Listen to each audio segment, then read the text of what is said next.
السلام علیکم رحمۃ اللہ وبرکاتہ۔ میرا نام آفرین سلطانہ ہے۔ آج ہم سنیں گے حضرت ابراہیم علیہ السلام کا واقعہ۔ تو چلیے شروع کرتے ہیں۔ حضرت ابراہیم علیہ السلام کا ذکر قرآن پاک میں ہے۔ قرآن پاک میں رشد و ہدایت کا پیغام چونکہ ابراہیمی ملت کا پیغام ہے، اس لیے قرآن پاک میں جگہ جگہ حضرت ابراہیم علیہ السلام کا ذکر کیا گیا ہے، جو مکی مدنی دونوں قسم کی صورتوں میں موجود ہے، یعنی 35 صورتوں کی 63 آیتوں میں حضرت ابراہیم علیہ السلام کا ذکر ملتا ہے۔ تاریخ اور تورات دونوں حضرت ابراہیم علیہ السلام کے والد کا نام بتاتے ہیں۔ قرآن پاک کے اعتبار سے حضرت ابراہیم علیہ السلام کے والد کا نام آجر ہے۔ اس سلسلے میں علماء تفسیر سے لکھنے والے مغربی مستشرقوں اور تحقیق کرنے والوں نے بڑی لمبی بحثیں کی ہے، لیکن ان میں اختیار کی گئی ٹھنڈی باتیں، اس لیے جب قرآن مجید نے کھول کر آجر کو ابراہیم علیہ السلام کا باپ کہا ہے، تو پھر انساب کے علماء اور بائبل کے تخمینی آرٹیکل سے متاثر ہو کر قرآن مجید کی یقینی تعبیر کو معزز کہنے اور اس سے آگے بڑھ کر قرآن مجید کے قواعد کی باتیں ماننے پر کون سی شرعی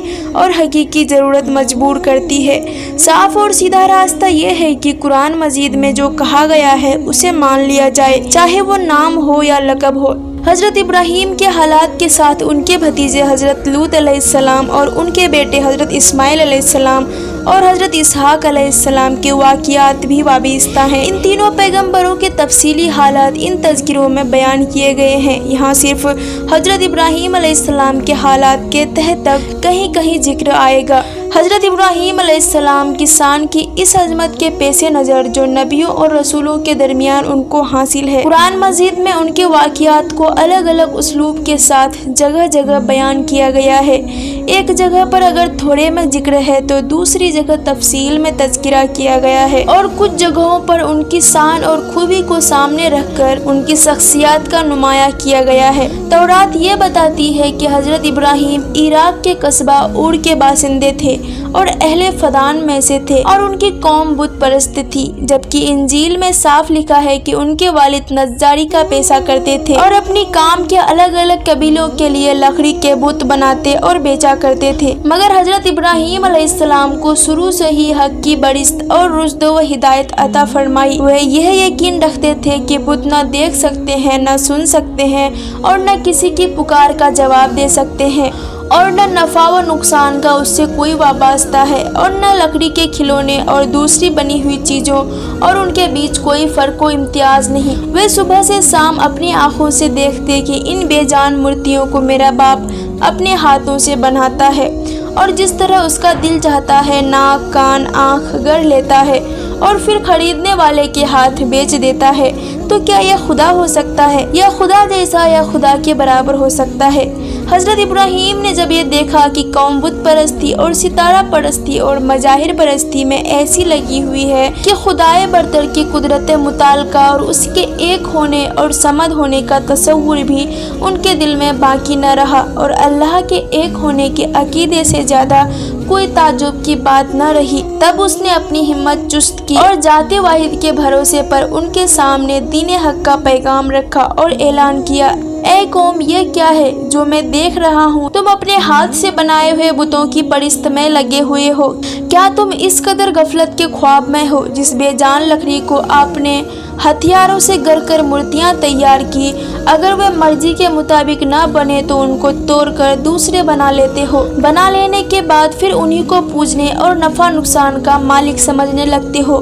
تم اس خرافات سے باز آؤ، اللہ کی توحید کے نظم گاؤ اور اسی میں ایک حقیقی مالک کے سامنے سر نیاز جھکاؤ، اور میرا تمہارا کل کائنات کا خالق وہ مالک ہے۔ مگر قوم نے اس کی آواز پر بالکل دھیان نہ دھرا، چونکہ حق سننے والے کان اور حق دیکھنے والی نگاہ سے محروم تھی، اس لیے اس نے جلیل القدر پیغمبر کی دعوت حق کا مذاق اڑایا اور زیادہ سے زیادہ تمرود و سرکشی کا مظاہرہ کیا۔ حضرت ابراہیم دیکھ رہے تھے کہ شرک کا سب سے بڑا مرکز خود ان کے اپنے گھر میں قائم ہے، اور آجر کی بت پرستی اور بت سازی پوری قوم کے لیے ایک دھوری بنی ہوئی ہے۔ اس لیے فطرت کا تقاضا یہ ہے کہ حق کی دعوت اور سچائی کے پیغام کے فرض کی ادائیگی کی شروعات گھر سے ہی ہونی چاہیے۔ اس لیے حضرت ابراہیم علیہ السلام نے پہلے اپنے والد آجر کے ہی مخاطب کیا اور فرمایا، اے میرے ابا، خدا پرستی کے معرفت الہی کے لیے جو راستہ تو نے اپنایا ہے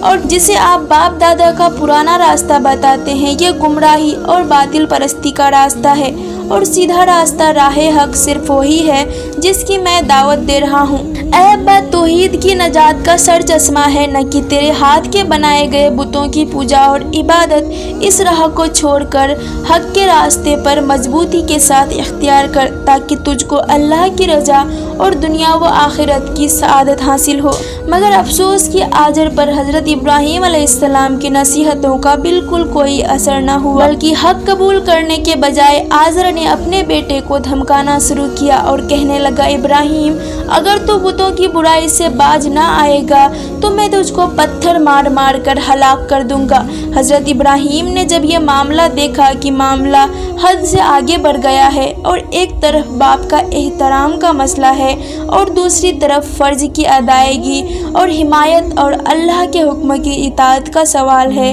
تو انہوں نے سوچا کہ آخر وہی کیا جائے جو ایسے اونچے انسان اور اللہ کی جلیل القدر پیغمبر کے سائنے شان تھا۔ انہوں نے باپ کی سختی کا جواب سختی سے نہیں دیا، حقیر سمجھنے اور جلیل کرنے کا رویہ نہیں برتا، بلکہ لطف و کرم اور اچھے اخلاق کے ساتھ یہ جواب دیا، اے ابا، اگر میری بات کا یہی جواب ہے تو آج سے میرا تیرا سلام ہے۔ میں اللہ کے سچے دین اور اس کے پیغام حق کو نہیں چھوڑ سکتا اور کسی حال میں بتوں کی پرست نہیں کر سکتا۔ میں آج تجھ سے جدا ہو جاتا ہوں، مگر غائبانہ بارگاہ الہی میں بخشش طلب کرتا رہوں گا تاکہ تجھ کو ہدایت نصیب ہو اور تو اللہ کے عذاب سے نجات پائے۔ باپ اور بیٹے کے درمیان جب میل کی کوئی شکل نہ بنی اور آزر نے کسی طرح بھی رشد و ہدایت قبول نہ کیا، تو حضرت ابراہیم نے آزر سے جدائی اختیار کر لی اور اپنے حق کی دعوت اور رسالت کے پیغام کو پھیلا دیا، اور اب صرف آجر ہی مخاطب نہ رہا بلکہ پوری قوم مخاطب بن گیا۔ مگر قوم اپنے باپ دادا کے دین کو کب چھوڑنے والی تھی؟ اس نے ابراہیم کی ایک نہ سنی اور حق کی دعوت کے سامنے اپنے باطل معبودوں کی طرح گونگے، اندھے اور بہرے بن گئے۔ اور ابراہیم نے زیادہ زور دے کر پوچھا کہ یہ بتلاؤ، جن کی تم پوجا کرتے ہو یہ تمہیں کسی قسم کا نفع یا نقصان پہنچاتے ہیں؟ کہنے لگے کہ ان باتوں کے جھگڑے میں ہم پڑنا نہیں چاہتے، ہم تو یہ جانتے ہیں کہ ہمارے باپ دادا یہی کرتے چلے آ رہے ہیں، اس لیے ہم بھی وہی کر رہے ہیں۔ تب حضرت ابراہیم نے ایک خاص انداز سے ایک خدا کی ہستی کی طرف توجہ دلائی اور فرمانے لگے، میں تمہارے ان سب بتوں کو اپنا دشمن جانتا ہوں، یعنی میں ان سے بے خوف و خطر ان سے جنگ کا اعلان کرتا ہوں۔ اگر یہ میرا کچھ بگاڑ سکتا ہے تو اپنی حسرت نکال لے،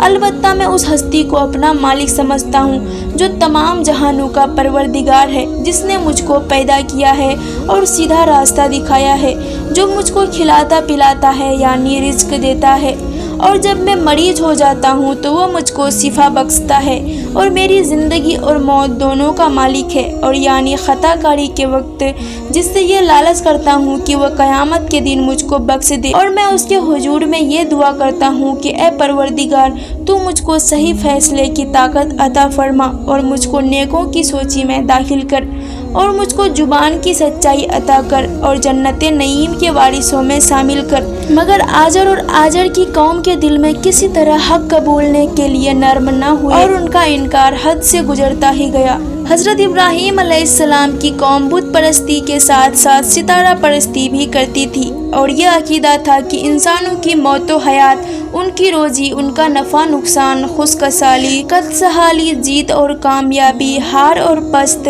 غرض دنیا کے تمام کارخانے نظم و نسق تارے اور ان کی حرکتوں کی تاثیر پر چل رہا ہے، اور یہ تاثیر ان کی ذاتی صفاتوں میں سے ہے، اس لیے ان کی خوشنودی ضروری ہے اور یہ ان کی پوجا کے بنا ممکن نہیں۔ اس طرح حضرت ابراہیم علیہ السلام جس طرح ان کو ان کی سفلی جھوٹے معبودوں کی حقیقت کھول کر حق کے راستے کی طرف دعوت دی، اسی طرح ضروری سمجھا کہ ان کے باطل معبودوں کو بے ثابت اور فنا کے منظر پیش کر کے اس حقیقت سے بھی آگاہ کر دے کہ تمہارا خیال بالکل غلط ہے، اس چمکتے ہوئے ستاروں، چاند اور سورج کو خدائی کا طاقت حاصل نہیں، ہرگز نہیں، یہ بیکار کا خیال اور باطل عقیدہ ہے۔